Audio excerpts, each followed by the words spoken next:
It's the 4th episode, and if you don't know me yet, my name is Daniel and this is the Spelunky PSP development series, where I developed a cross-platform remake of a game called Spelunky Classic by the RQ in technologies such as C++, OpenGL and CMake. The last episode featured a new natively supported platform, which is Android, implementing sounds and music, and implementing collectibles. Now, this episode features implementing items, NPCs and particles in Entity Component System, which is on its own a new thing in the codebase that I want to walk through later in this video.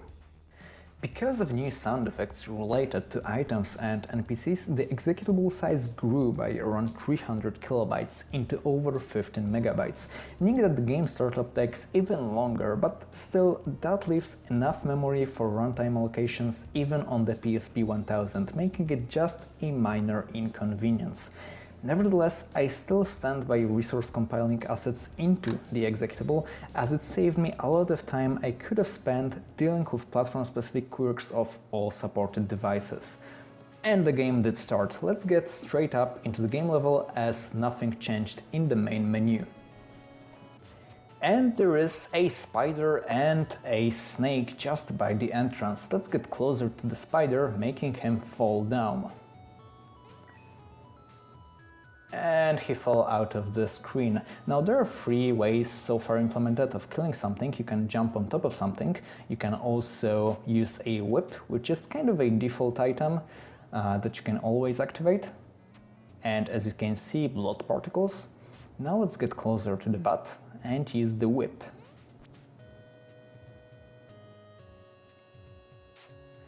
You can see blood particles propagating. Now let's open the crate down below. The crate can spawn bombs, ropes or items.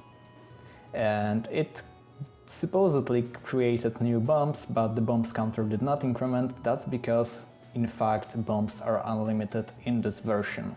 Same goes with the ropes. Now, the bombs can be taken out of the inventory and placed without activating them, and later picked up. Now let's activate and throw it. And that's the 3rd way of killing something, by throwing a projectile, and everything that can be thrown can be a projectile. For example, this rock is a projectile and you can use it to kill this snake. Let's take a rope out of the inventory. Ropes can't be used for climbing yet. Same goes for the ladders. I scraped the code for climbing a ladder because I do want to share it with the ropes. Now let's open this crate. And it did spawn a pistol. Pistols do have an unlimited amount of ammo, just like in the original game. Now let's destroy this jar. And it did spawn some gold, but jars can also spawn NPCs, for example snakes or spiders. Let's lure this butt and shoot it. Blood particles again. Also, because rope is a projectile, you can use it for killing something, just like here. Let's get closer to the skeleton. There are 2 types of skeleton. There are real ones and fake ones. The fake ones can't hurt you, and you can even pick up the skull and throw it or destroy it. Now let's destroy the jar using a whip. That wasn't really smart because it could have spawned some NPC. Same goes with the ropes. They are unlimited, as you see. Opened a chest, and that's a physics bug. Pretty harmful, but annoying nevertheless. Items have weight attached to them, meaning that the main dude will have troubles throwing heavier items, and they will fall at much closer distances. You can't activate items while you are stunned. That's pretty obvious, but worth mentioning, it's implemented. Now let's lure a bat and use the pistol. I want to address an elephant in the room because things can't hurt you right now. And the spider, even though the spider overlaps the main dude, you don't see the heart counter being decremented. That's because I didn't want to overstretch myself over too many features because after all, damage and items are the core features, and implementing them hastily would negatively impact the later development. Now it may be a real skeleton. It is a real skeleton, and it did spawn a bone particle upon killing it. And now the jar did spawn a spider. Let's jump on top of this bed. 2 skeletons above. A real one and a fake one. Let's pick up the skull and throw it. It did spawn a bone particle. Another thing worth mentioning is that inventory is not permanent. It will disappear in between the levels. The same reason as with the damage given to the main dude, which is I just didn't want to implement this hastily. This is a hobby project after all, and I can commit only a limited amount of time, and I don't want to say it just to brag about how busy I am or how hard it is to implement this, because it's not, but I just want to make sure that you do have realistic time expectations. I do enjoy everything in the process, which is researching, development, writing a script for the devlog, montage, recording, but still, it takes time.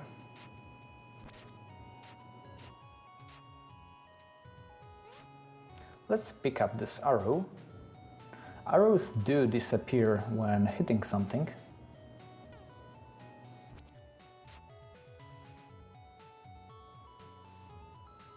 And it hit that bat. You can see spikes here. They are harmless as everything right now.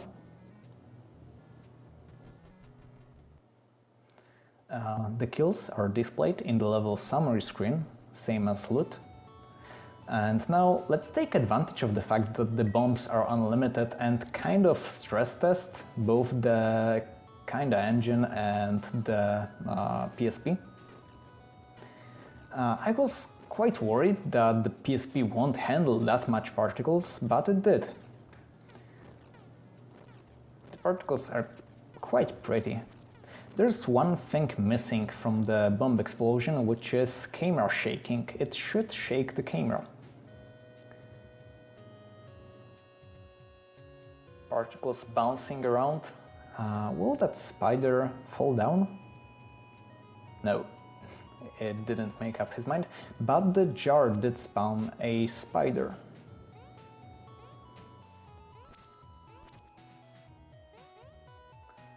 Now let's use the skull as a projectile. The bombs can't destroy the outer layer of the map. This is to protect both the main dude and everything else from falling down and falling out of the map. There's another regression in terms of rendering, which is rendering layers, rendering priority is not respected after my refactor, causing the HUD being rendered on top of the pause overlay. And that would be it. The version 0.4. As I already mentioned, all the new features are implemented in the Entity Component System programming paradigm, and there is a chance that you might have already heard of another programming paradigm called Object-Oriented Programming. And it happens to be compared a lot to ECS because ECS is supposed to solve all the problems that OOP creates. For example, the diamond problem, or just a clear separation of domains, not tangling the code together. And ECS is generally widely adopted in the game development industry, so it definitely has something to it. I'm not saying it's a magical remedy to all the problems. After all, it's just a programming paradigm, and you can create a messy, unmaintainable project in every paradigm without trying real hard. So I choose to try ECS, but firstly I needed an ECS framework, and I didn't choose to develop one myself because it would be crazy. It's a ton of development and an additional ton of maintenance. So I choose an existing solution. I choose Entity with double T. It has good reputation. It's supposedly used in Microsoft C++ Minecraft distribution, and it's MIT licensed, so it's allowed for projects like mine to use it free of charge and distribute it. So I placed Entity sources in the vendor directory in my project and started refactoring existing features, which is rendering, which is updating animations, which is input handling, which is calculating physics. And it took me a reasonable amount of time, and I was dissatisfied because after finishing it, I didn't immediately see the gains from it, but then it struck me how easy it is now to implement the things I wanted to implement from the start, which is items, enemies, which is particles. Just see the code. Let's start with the simplest example of ECS usage in this project so far. Let's start with the start sign, which is in the main menu, and it's just a prop. It's something rendered in the same position in the scene. Nothing fancy, it's just the same thing that the main dude right now overlaps. So, how does the start sign came into being? Let's get into game loop main menu state CPP. I divided my game loop into various states, as in the state pattern. So in the game loop main menu state enter method, I create a bunch of props like the start sign, score sign, copyright sign, and so on, and I pass a position of each of them. So let's get into the start sign declaration. Those are static methods, and both of them return entity ID. Entity ID is just an integer, which, well, as you will see in the function definition, entity is just a glue that is used to tangle various components together. As you see, I get a registry reference from the singleton, and I create a new entity through registry create. Now I create three components, three component instances: position component, quad component, and mesh component. And after setting some characteristic properties, I place those instances in the registry and pass the entity. So all those components are right now tangled within this entity, are described by this entity ID. So let's get back to the game loop main menu state. As you see, although the entity start sign entity create, it returns an entity, but I ignore it. I don't assign it anywhere. That's because when I exit the game loop main menu state, right here, I clear all the entities anyway. So no point in assigning them anyway. But you may now wonder, how does it happen that by assigning those instances, things appear on the screen? Well, that's the place where the system part in the entity component system comes into play, because systems are those things that may be classes, maybe not, but systems are just like the components, the part that you have to deliver yourself, while the entity framework delivers just the collection part, the registry, which is, by the way, I say it's just the collection. It's a very sophisticated part, but systems are the things that you define yourself. So you have those systems like rendering system, scripting system, physics system, and so on, and you update them. Let's get into rendering system update method. And by the way, sorry for those fix miss. It's a leftover after the rework for the ECS paradigm. As you see, Again, I get the registry reference, but this time I don't create any new entity. What I do is I iterate over each entity that has a mesh component. I don't care if it does have any other components like position component or quad component, I only care about the mesh component. So I get a view over the meshes, and for each of those meshes I issue some OpenGL calls. And that's it. That's how it works. To reiterate over everything, components is the part that, well, I think stores the data, stores some information. System is the part that does something depending on this information, that does actual work, and the entity part is something that glues the components together, that makes them related to each other. But let's say that you wanted to extend the start sign. Let's say that you wanted to make the start sign to be an item that the main dude can carry and throw. So let's again emplace item component this time. Let's create item component instance and pass item type throwable and item slot active. And also you need to pass physics component because some dimensions needs to be defined.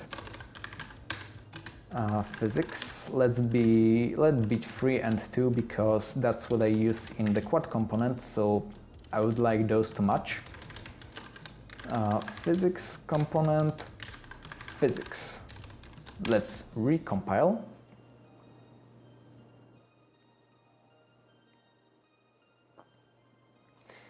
And let's try to pick it up. And it works. Magic. That's how simple it is in the entity component system paradigm to implement, well, maybe not implement, compose functionalities. But let's also say that, well, you wanted to spawn particles.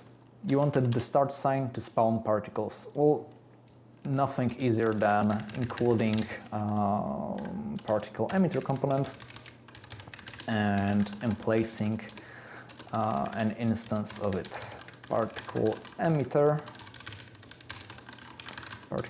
component, particle emitter.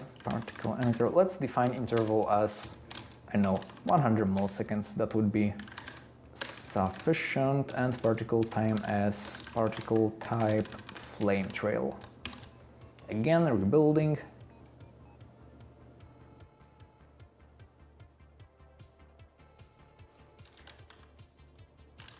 There are no particles.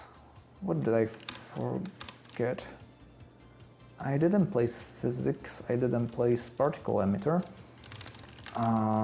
Maybe I didn't default initialize the particle emitter, so some timers are not zeroed. Yep, that was it. So, it spawns particles. Magic, unbelievable. That's how easy it is to compose stuff in ECS paradigm.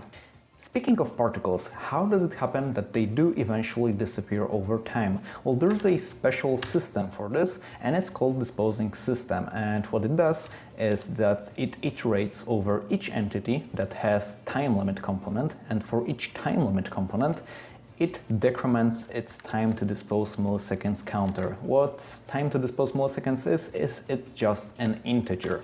So it decrements it by the delta time milliseconds, which is also an integer, and it's just the time that passed since the last frame in milliseconds.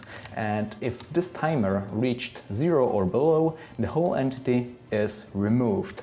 And where is disposing system updated, you may ask? And it's done in the game loop, obviously. For example, the playing state has disposing system update call in its update method. So maybe let's tweak some particle. Let it be blood particle. Let's just remove the time limit component, and let's remove, maybe not remove, but let's set the bounciness to 1.0, which means that the particle won't lose any speed on each bounce, so it should theoretically bounce forever. And now let's just kill something, and as you see, particles won't disappear.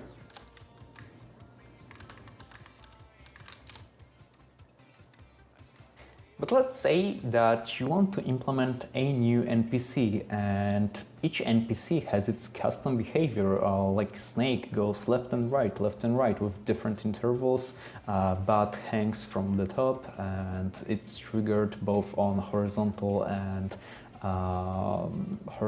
and vertical axis. And Caveman again walks left and right just like the snake, but the spider jumps with random velocity, so each of them has its own different behavior, so it would be counterproductive to create a separate, for example, system for each of those. So I came up with a generic solution, and I came up with the scripting component. Scripting component holds a member which is a shared pointer into script base, and script base defines only one function to implement, which is update. And where's scripting component updated? In the scripting system, obviously. As you see, it's this call just in the beginning of the update method. It iterates over each scripting component and calls the update method on it. So where's an example of this? Let's see Snake's CPP. There is this create method. You have seen an equivalent of this for the start sign. There's obviously more in-place calls. That's because Snake is just more complicated and has more components. For example, there is this hit point component, take projectile damage, take melee damage, take jump on top damage. Those components are used by the damage system, so the damage system would know what kind of damage to deal to the Snake. But there's this scripting component emplaced, and scripting component instance is created just here.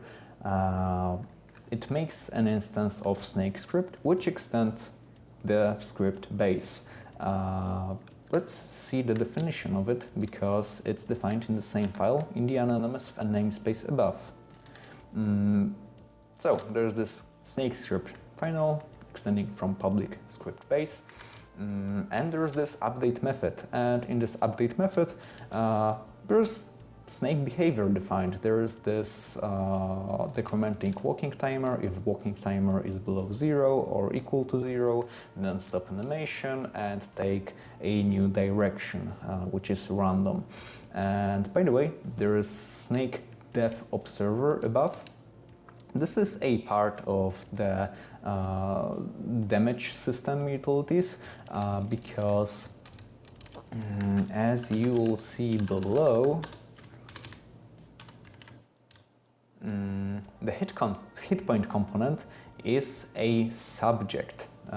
So to this subject, which is hit point component, I add an observer, which is Snake Death Observer. So the snake can be notified about its death. So what I do on notification about the death event? Well, I create particles, and that's pretty much it.